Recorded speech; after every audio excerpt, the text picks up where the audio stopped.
karena kami ada niatan untuk menjalin kerjasama Pak selama insya Allah 5 tahun ke depan. Untuk lebih jelasnya nanti akan saya jelaskan lebih lanjut. Kota kami juga ada buku manajemen pelatihannya. Nah, kurikulum inilah yang selama ini menjadi acuan bagi para master trainers kami yang sekarang ada sekitar 75 orang yang aktif. Kami sebetulnya potensi kopi luar biasa. Tinggal ruang sudah ada. Kemudian tentunya peningkatan produksi.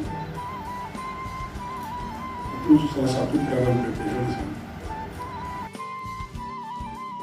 Saya kira kita sudah benar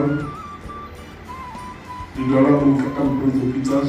Saya melihat mereka ini bagaimana menurut petani untuk melakukan pemangkasan. Ada pangkas yang tidak benar, ada pangkas yang bagus. Saya kira pangkas gayo lebih bagus. Pangkas gayo itu lebih bagus.